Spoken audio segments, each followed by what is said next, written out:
It started as an ordinary morning in the towering glass headquarters of Evertech Industries, the kind of place where ambition hummed through every hallway and success was measured in zeros. But no one could have predicted that the most powerful woman in the building, a billionaire CEO named Elena Carter, would have her life changed that day by the quietest man on her payroll, the janitor. Before I tell you how that happened, let me ask you something. Have you ever judged someone just by their job, their clothes, or the way they walk into a room? If so, this story might just change the way you see people forever. And trust me, you'll want to stay until the end, because what happens between these two will leave you stunned. If you believe that kindness and humility can change lives, hit that like button and subscribe, because stories like this remind us what truly matters. It was a Monday, and Elena was having one of those days where everything seemed to go wrong.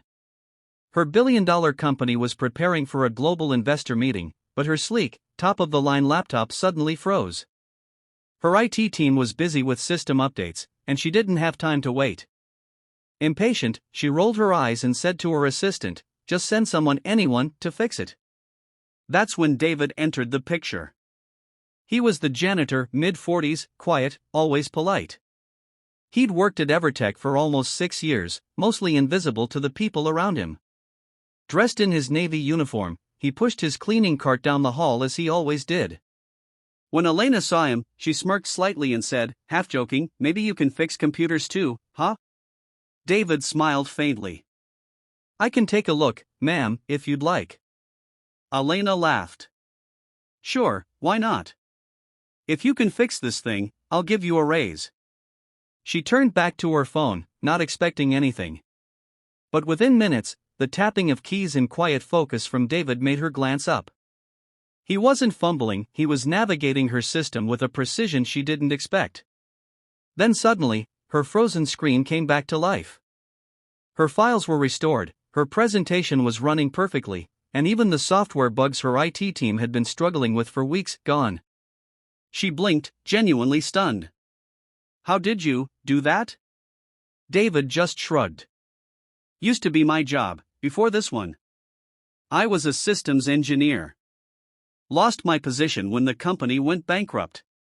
Needed something to pay the bills, so I started cleaning offices." For a moment, Elena couldn't find words. Here she was, a billionaire CEO surrounded by the best talent money could buy, and yet the man scrubbing floors in her building had skills that her top-paid tech team couldn't match. But what struck her more than his knowledge was the quiet humility in his voice. "Why didn't you apply for an IT position here?" she asked softly. He chuckled. "I tried once, ma'am. Never got a call back. Guess my resume didn't stand out next to all those fancy degrees." There was something in his eyes, tiredness, but not bitterness. Just a kind of peace that comes from accepting life's turns, even when they don't seem fair. Elena felt something shift in her chest, a rare moment where ego gave way to empathy.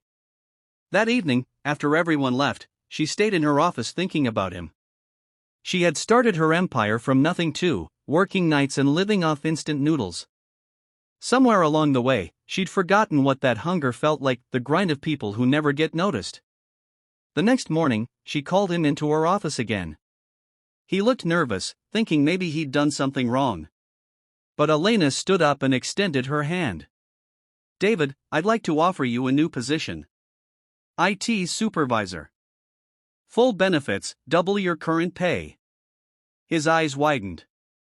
"Ma'am, are you serious?" "I've never been more serious," she said. "And not just because you fixed my computer. Because you reminded me that talent doesn't always wear a suit. Sometimes it pushes a mop." Tears welled in his eyes. "Thank you," he whispered. But that wasn't the end of it. Over the following months, David's ideas began saving the company millions. He implemented a cybersecurity upgrade that prevented a massive data breach, designed an internal AI system that streamlined communication, and trained other employees with patience and humility. One day, during an investor meeting, Elena told the story of how she'd found her new IT leader. "This company," she said, "was built on innovation and heart. And sometimes, the greatest minds are the ones we overlook." The room erupted in applause, but the loudest sound was the quiet pride in David's smile. Years later, when Evertech launched a foundation to support job seekers who'd been overlooked because of their background, Elena asked David to lead it. Together, they built a program that helped hundreds of people find meaningful work, people who had been dismissed, forgotten, or underestimated. And one evening, as the sun dipped behind the skyscrapers, Elena looked out from her office window and saw David walking across the courtyard, talking to a young intern. He was laughing, free, confident, and proud. She realized that sometimes, the universe puts the right people in your path to remind you who you are meant to be. Because success isn't about how much money you make, it's about how much humanity you keep while you make it.